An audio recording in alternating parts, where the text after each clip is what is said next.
Welcome to Cloud Computing, What's New with Google Docs. My name is Diane Mahinda. I'm with the Curriculum Revitalization Project in Illinois. This project is funded by the Illinois State Board of Education. I am with the Southern Illinois University Center for Workforce Development, and my contact information is dmahinda@cwd.siu.edu. The Curriculum Revitalization Project can be viewed on ilcte.org, and our lesson libraries are housed at mycart.com. The webcast agenda is going to include cloud computing review, the purpose of the webcast, the targeted audience, what's new with Google Docs, and then a wrap-up. First of all, let's go with cloud computing. What is cloud computing? Cloud computing is computing in the internet cloud. By doing this, you are using someone else's server to save your documents and someone else's software applications. Therefore, you are not using your applications on your desktop or your storage on your desktop. Who uses cloud computing? Well, cloud computing is taking off in the business and industry world because it saves on IT costs. The same is true for education because it also saves on IT costs. What are Google Docs? Google Docs are communication software applications that are available on the Google website. All you need is a Google email account, which is a Gmail account, and you have access to these free software applications. The typical software applications that are available on cloud computing sites like Google are word processing, spreadsheets, and presentation software. What's in it for educators? First of all, we need to prepare our students for the 21st century skills. In doing this, we can share information on the cloud, and we can ask our students to collaborate on documents that they have created or uploaded to the cloud. This is a way of bringing a new dimension to old assignments and bringing it towards the 21st century skills. The purpose of this webcast is to build on a webcast that I did on May the 5th of 2010. You can find that webcast at ilcte.org and click on the webcast tab. Look for the Cloud Computing Google Docs webcast. That was a foundational webcast that talked about Google Docs 1 year ago, and today we're going to discover the new features that are available for Google Docs. Our audience is targeted for high school educators with a career focus. However, the focus will be on Illinois career and technical education instructors at the high school level. What's new? Well, one thing that is new and is available through Google is Google Apps for education. They have provided Google Gmail accounts, email accounts, their calendar, websites, and documents available to education across the United States for free. All you need to do is contact them using this website and set up your connection with Google.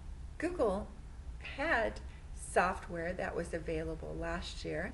They had the document, which is the same thing as a Word document, presentation, as well as spreadsheet. And then they also had a small version of a drawing program. These software applications are limited. They are not like buying a Microsoft Office suite of applications. They have some limitations, but for the most part, they're pretty good. Now, you'll notice that there is an application called Form.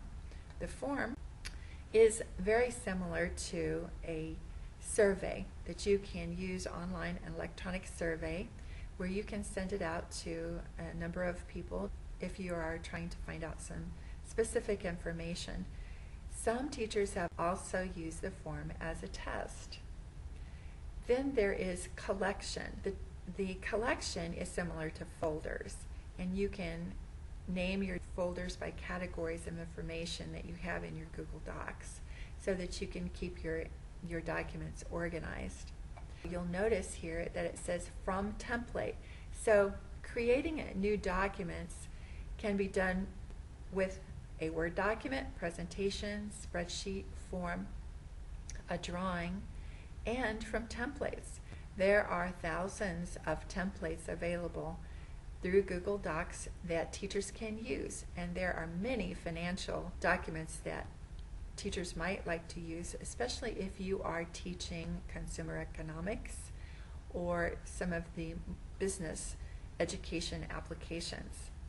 On my landing page, I have several documents already saved. Some are Google application documents and others look like Microsoft documents. Let's take a look at that a little later. There is a new way to upload documents. Previously, you could upload any Microsoft Office document from your desktop computer to the cloud on Google Docs on your landing page.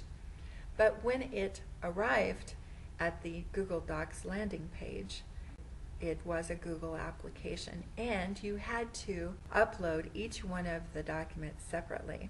Now you will notice that you can upload whole folders of documents at once. The bubble says that upload entire folders from your computer to the cloud. You can also drag files from your desktop into the documents list of your Google Docs, but you do need Chrome or Firefox to be able to do that. Internet Explorer will not allow you to do that. So that's a new feature where you can upload whole folders of documents, and that's very handy and time saving.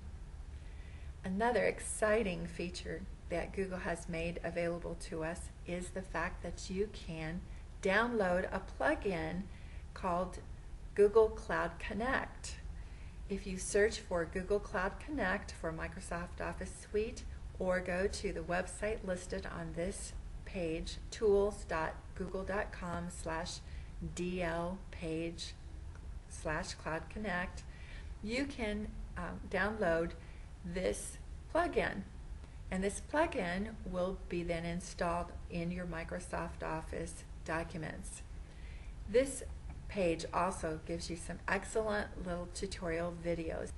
The purpose of this plugin is to bring your Microsoft Office documents all the way up to Google's cloud in your landing page. Once you have downloaded the plugin, you'll have this little toolbar that shows up on all of your Microsoft Office documents. It looks like this, that is highlighted in the red. Google Cloud Connect, there's a web address, and then there's a little documents page. It says sync, and then it tells you whether or not your document has been synced, and you have a share button there. So the Google Cloud Connect, this is in your computer, in your office or in your classroom that this happens. And you can set up the settings of whether or not you want to synchronize your document automatically every time you save to your computer. It also saves to the cloud. Or if you want to be discretionary, you can discretionarily save some documents to the cloud and some manually. That is part of the settings there. The next thing that I'd like to point out is that this little document icon and the down arrow allows you to copy document links or see the revision history. Seeing the revision history is very useful whenever several people are editing a document, and then if you want to roll back to a particular edit, you can do that through this particular icon in your own document. And then you can see the embedded Google information and then sync mode for this document. You can change that if necessary. This button is to sync or to save your Office document to the cloud, and then this note tells you how to do that. On the next slide, I want to show you that the share button allows you to give permission to others to view or edit your document on the cloud. You can change the privacy notice here and make that public or just to people who have a link to this document. It is owned by you, and then you would add email addresses or groups of email addresses here to be able to edit the document. You do not even have to do this from the Google landing page. You do this from your document right on your desktop. This is a great opportunity for your students to be able to collaborate on projects that you have assigned in your classes.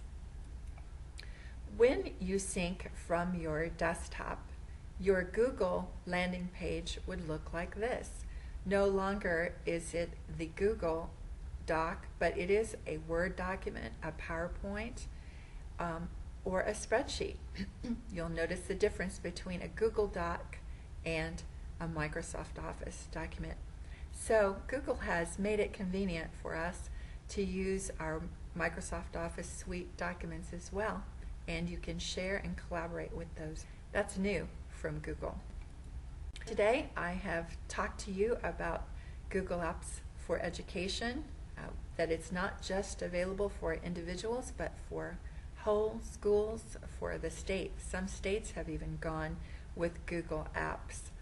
The new Google applications that are now available through Google Docs, and new ways to upload documents in entire folders, as well as the new plugin that can sync your Microsoft Office documents to the cloud right from your desktop. Thank you for watching. My name is Diane Mahinda, and I'm with the Curriculum Revitalization Project in Illinois.